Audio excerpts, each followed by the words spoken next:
When entitlement meets tragedy, the consequences can be fatal. And sometimes the very behavior that defines these individuals becomes the catalyst for their downfall. These are the stories of 6 Karens who met tragic ends, led down a path they never saw coming. It was July 15, 2016, when 34-year-old Haley Grant arrived at Maplewood Community Pool in suburban Ohio, armed with her usual arsenal of complaints and barely contained rage. As a middle manager at a local insurance company, Haley had perfected the art of making everyone around her miserable, treating colleagues like incompetent children and neighbors like personal enemies. Her recent divorce had only amplified her bitter personality. Rather than examining her own role in the marriage's failure, Haley blamed everyone else for her mounting legal fees and custody battles.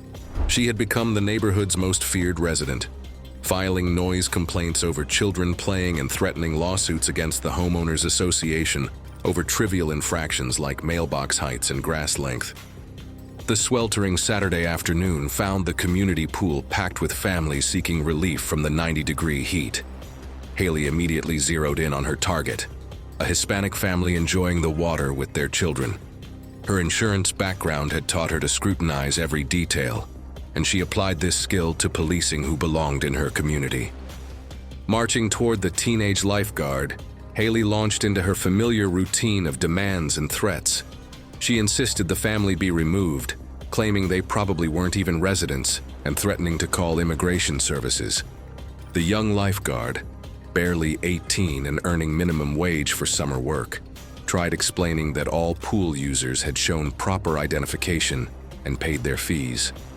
But Haley's rage was building to a dangerous crescendo. Her face flushed red as she stormed toward the pool deck, hurling racial slurs at the family while other swimmers watched in horror. Several parents began gathering their children, recognizing the signs of an impending confrontation. The pool's peaceful atmosphere transformed into tense silence as her voice echoed across the water. In her fury, Haley gestured wildly while backing toward the diving area, completely unaware of her surroundings.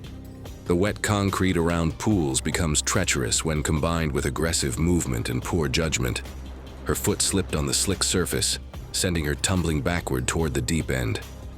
Witnesses heard a loud crack as Haley's head struck the diving board's metal structure. She hit the water hard and didn't surface. Blood began spreading through the water around her floating body. The teenage lifeguard immediately dove in and pulled her to the pool's edge with help from other swimmers. Haley was unconscious, bleeding from her head, and not breathing. Someone called 911 while others attempted CPR. Paramedics arrived within minutes and worked on her briefly before rushing her to the hospital. She never regained consciousness and was pronounced dead later that evening. The Hispanic family she had targeted stayed to provide statements to police, expressing genuine sadness despite her treatment of them. Security footage confirmed the incident was accidental, though witnesses noted her aggressive behavior had preceded the fall. Her ex-husband declined to speak with reporters about the incident. The community pool installed additional safety features and anti-slip surfaces following the tragedy, but neighbors quietly acknowledged the ironic circumstances. Local news coverage focused primarily on pool safety measures, rather than the confrontation that led to the accident. The woman who spent years trying to exclude others from her community had ultimately excluded herself from life itself through her own reckless hatred and misplaced anger. Her 2 children, who had witnessed their mother's toxic behavior for years, were left to process not only her sudden death, but the shameful circumstances surrounding it. It was November 23, 2017, when 42-year-old Victoria Lawson strutted into Westfield Shopping Center in Phoenix, Arizona, with her phone already recording and her litigation mindset fully activated. As a real estate agent who had never met a lawsuit she didn't like, Victoria treated every interaction as potential evidence for her next court case. Her silver BMW in the parking lot bore the infamous "Live Laugh, Litigate" decal that had become her calling card around town. Victoria had transformed customer complaints into an art form, having been banned from 3 different Starbucks locations for screaming at teenage baristas over drink temperatures and name spellings. Her Yelp profile read like a legal threat generator, with each 1-star review promising lawsuits and demanding compensation. The Black Friday shopping frenzy provided the perfect hunting ground for Victoria's predatory behavior.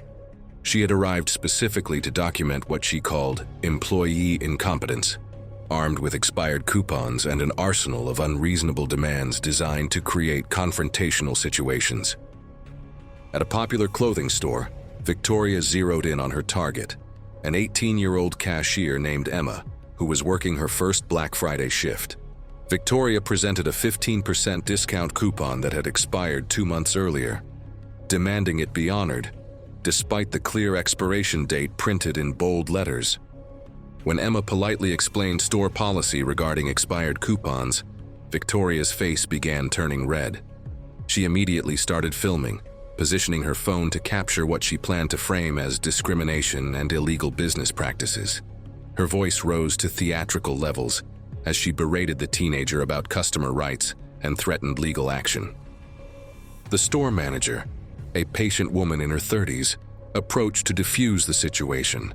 She calmly reiterated the expired coupon policy while offering alternative discounts available that day. But Victoria was beyond reason, her anger escalating with each passing moment. Victoria's breathing became labored as she worked herself into an extreme rage. Sweat beaded on her forehead despite the air conditioning, and her face turned an alarming shade of crimson. She began hyperventilating while screaming about corporate conspiracies and customer discrimination. Other shoppers backed away as Victoria's tirade reached dangerous intensity levels. Her hands shook as she pointed accusingly at the staff, her voice cracking from the strain of sustained yelling. Suddenly, Victoria clutched her chest and stumbled backward. She had a history of high blood pressure, which made her collapse under the extreme stress of her tirade even more dangerous. Her phone slipped from her hand as she fell, struggling to breathe and coughing sharply. Emma immediately called 911 while the manager and other customers tried to help. Victoria was conscious but clearly in severe distress, unable to speak coherently. Her breathing was shallow and irregular, and she kept clutching her chest. Paramedics arrived and worked on Victoria before transporting her to the hospital. She never regained full consciousness during transport and was pronounced dead shortly after arrival. Emma, the teenage cashier, was shaken by the incident, along with other shoppers who witnessed Victoria's collapse. Store security footage captured the entire incident, showing Victoria's extreme agitation before her collapse. The medical examiner later determined the cause of death, though the results weren't immediately released. Victoria's family declined to speak with reporters about the incident. The shopping center reviewed its customer service protocols following the tragedy, and the incident became a talking point about the dangers of extreme anger and confrontational behavior in retail environments. It was March 8, 2018, when 38-year-old Paige Turner discovered her leased BMW being loaded onto a tow truck in a downtown Seattle parking garage, and her world of legal threats was about to collide with cold mechanical reality. As a corporate lawyer specializing in what colleagues privately called frivolous lawsuits, Paige had built her career on finding fault in everything and everyone around her. Her vanity license plates with a bold message that hinted at her confrontational nature perfectly captured her approach to life. Paige treated parking regulations like suggestions, regularly occupying handicapped spaces while claiming she would only be a few minutes.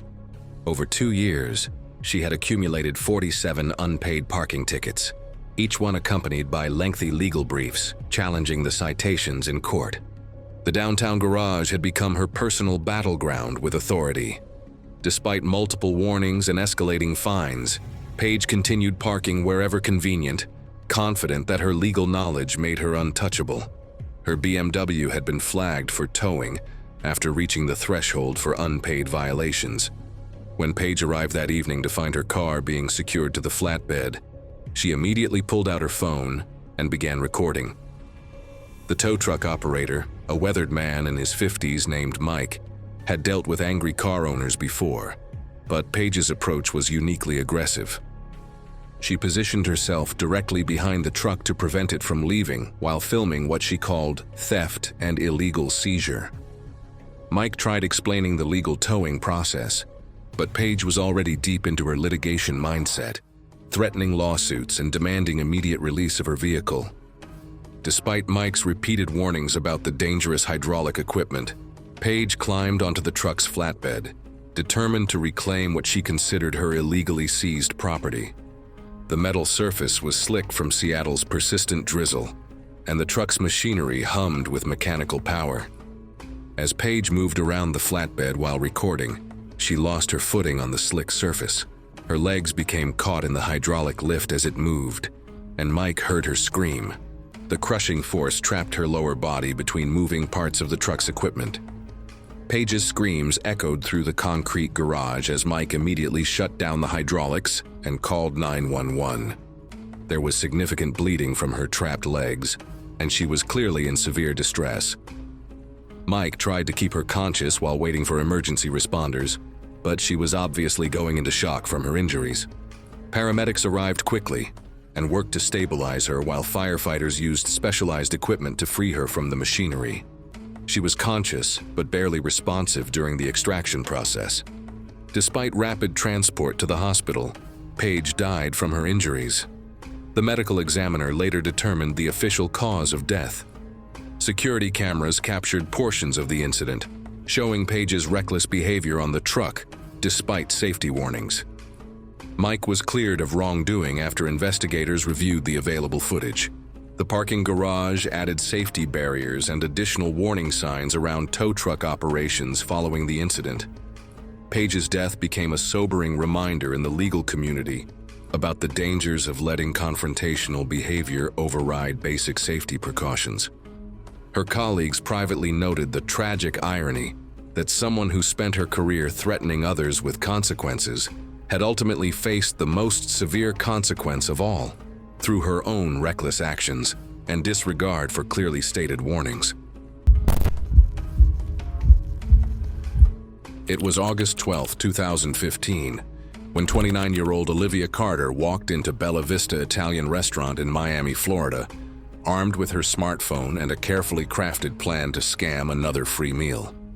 As a part-time call center worker who spent most of her energy writing fake negative reviews, Olivia had turned restaurant fraud into her primary source of income.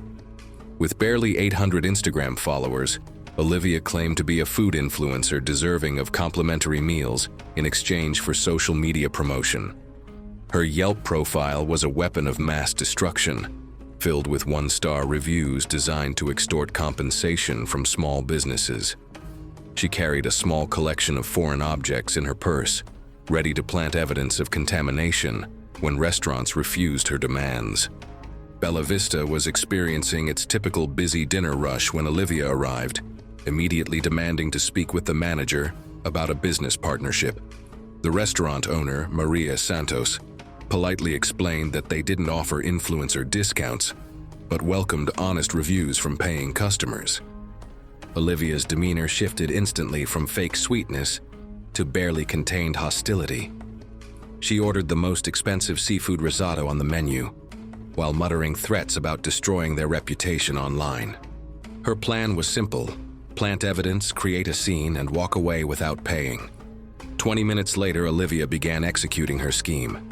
She discreetly dropped a small piece of costume jewelry into her risotto, then began loudly complaining about finding a foreign object in her food. Other diners turned to watch as she held up the planted evidence, demanding the manager's immediate attention. Maria approached calmly, offering to replace the dish and remove it from the bill. But Olivia wanted more than compensation. She wanted a spectacle that would justify her fraudulent behavior and provide content for her social media accounts. Standing dramatically while holding her plate in front of her, Olivia announced to the entire restaurant that the food was contaminated and dangerous. She gestured wildly with the heavy ceramic plate, stepping backward to address the entire dining room. She fell backward, her head striking the hard tile floor with a sickening thud. In the process, the back of her skull took the brunt of the impact, causing severe brain trauma. while the forehead scraped against a slightly raised grout line, leaving a small but bleeding cut. The plate flew from her hands, shattering across the dining area and sending ceramic fragments skittering in all directions. Olivia was dazed, making strange gurgling sounds and unable to speak clearly. Blood pooled around her head and her hands were scratched by flying plate shards. Other diners screamed and stepped back in shock, while restaurant staff immediately called 911 and tried to provide first aid. Paramedics arrived minutes later and worked frantically to stabilize her, but the traumatic brain injury was too severe, and she died en route to the hospital. The investigation later revealed that Olivia had planted fake evidence in her food, and her history of similar scams at other establishments came to light. Security footage showed her deliberately placing the object in her meal before complaining. Maria Santos was devastated that someone had died in her restaurant, despite Olivia's fraudulent intentions. The restaurant installed better lighting and non-slip flooring in response to the accident. The incident became a cautionary tale in the hospitality industry about the unpredictable dangers that can arise when dealing with increasingly aggressive scam artists, and the importance of maintaining safe premises even during confrontational situations. It was November 24, 2017, when 45-year-old Chloe Simmons arrived at Megamart Supercenter in Dallas, Texas, at 4 in the morning, already seething with the kind of rage that had consumed her life since losing her office job 6 months earlier. Rather than examining her own poor work performance and attendance issues, Chloe had embraced conspiracy theories and blamed immigrants for stealing opportunities from what she called real Americans. Her unemployment had given her endless hours to marinate in online hate groups and patriot forums, where she posted daily rants about foreign invasion and corporate conspiracies. Chloe's social media presence was a toxic wasteland of racist memes and angry videos filmed from her cluttered apartment, attracting a small but vocal following of similarly bitter individuals. Black Friday represented the perfect storm for Chloe's twisted worldview. She saw the diverse crowd of shoppers and immigrant employees as evidence of America's decline, and she had come prepared to document what she called the systematic replacement of American workers. Her phone was already recording as she stood in line, making loud comments about foreign products and non-English conversations around her. The early morning crowd was typical for Black Friday. Families seeking deals, college students buying electronics, and working people hoping to stretch their budgets. But Chloe saw enemies everywhere, particularly focusing her hatred on the store's Sikh employee, Rajesh, who wore a traditional turban while stocking shelves near the electronics section. When the doors opened at 6 a.m., Chloe immediately began pushing through crowds while filming herself and shouting about taking back America. Other shoppers tried to avoid her increasingly aggressive behavior as she confronted employees she perceived as foreign, demanding to see their documentation and work permits. Store security was monitoring her disruptive behavior, but the Black Friday chaos made immediate intervention difficult. Her rage reached a crescendo when she approached Rajesh, screaming racist slurs while other customers intervened to defend him. The young man remained professional despite her vicious harassment. In her escalating frenzy, Chloe grabbed a shopping cart and began ramming it into a display of canned goods, screaming about foreign contamination. The impact knocked several dozen heavy cans from the upper shelves, which began falling around her. Other shoppers backed away as merchandise continued tumbling from the damaged display. Store employees rushed toward the area, shouting warnings, but Chloe was still attacking the display while filming her destructive rampage. A particularly heavy 24-pack case of steel canned tomatoes, each can weighing over a pound, toppled from the upper shelf and struck Chloe directly on the side of her head near the temple. The force of the impact sent her staggering backward, where she tripped over scattered cans and fell hard onto the concrete floor. Witnesses saw her head hit the ground with significant force. She wasn't moving, and blood was visible around her head. The falling merchandise had stopped, but Chloe remained motionless on the floor. Despite the paramedics' rapid efforts, she did not make it, and later died from her injuries. Store employees and customers slowly regained their composure, still shaken by the chaos they had witnessed. The scattered cans and broken display remained as silent reminders of the sudden violence, while emergency crews worked quickly to remove her from the scene. Security footage later confirmed what everyone had feared. Chloe had attacked the display deliberately, her actions escalating with each passing moment.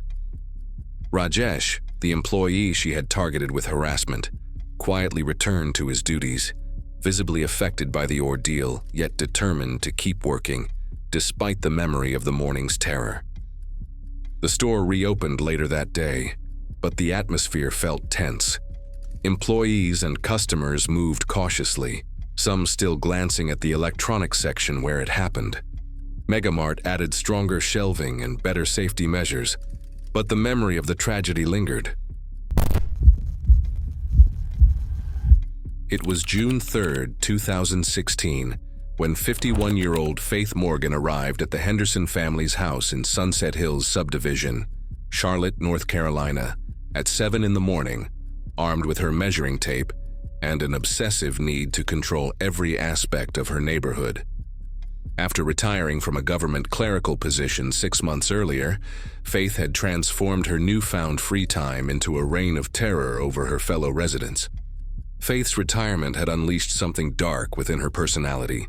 Without the structure of her mundane filing job, she had appointed herself as the neighborhood's unofficial standards coordinator, patrolling the streets daily with military-like dedication.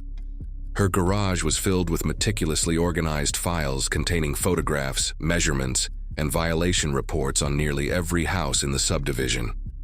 Over 2 years, Faith had filed over 200 complaints with the Homeowners Association, targeting families with children, elderly residents struggling with maintenance, and anyone she deemed undesirable. Her victims included a widow whose grass grew over regulation height and an elderly veteran whose mailbox had faded paint. The Hendersons had become Faith's primary target after their teenage son installed a basketball hoop that extended 6 inches over their property line. Despite the family's attempts to reason with her, Faith had escalated the situation through multiple HOA complaints, threatening legal action and demanding immediate removal of the recreational equipment. On this particular morning, Faith had arrived to document what she called flagrant violations of neighborhood covenants. She carried her digital camera, measuring tape, and a notebook filled with property regulations she had memorized word for word. When no one answered her aggressive knocking at the front door, Faith decided to conduct her own property inspection. She walked around to the backyard, where an electrical contractor was working on the Hendersons' outdoor lighting system. The licensed electrician, Mike Rodriguez, was installing new fixtures and had cordoned off his work area with caution tape. Faith immediately confronted Mike about permits and code violations, demanding to see his documentation while threatening to report him for illegal work. Mike tried explaining he was properly licensed and the work was permitted, but Faith was beyond reason, her obsession with control overriding basic safety concerns. Ignoring Mike's warnings about staying away from his equipment, Faith ducked under the caution tape to photograph what she claimed was illegal installation work. She was determined to document every angle of the supposed violation, convinced she had discovered a major infraction. In her zealous pursuit of evidence, Faith stepped too close to Mike's work area while taking photos. She brushed against an exposed live wire on one of the fixtures, sending a powerful electrical shock through her body. Faith immediately collapsed, her muscles convulsing violently as she lost consciousness. Mike quickly shut off the power and called 911, while a neighbor who heard the commotion came to help. Faith was unconscious and showing agonal breathing when paramedics arrived. They worked on her extensively before transporting her to the hospital, but she never regained consciousness and died later that day from complications of electrocution. The investigation confirmed that Mike's work was properly permitted, and the equipment fault was unforeseeable. The Hendersons were devastated despite years of harassment from Faith. The neighborhood gradually became more peaceful after her death. These tragic endings show how quickly things can spiral out of control. Click the next video for more shocking stories that will leave you speechless.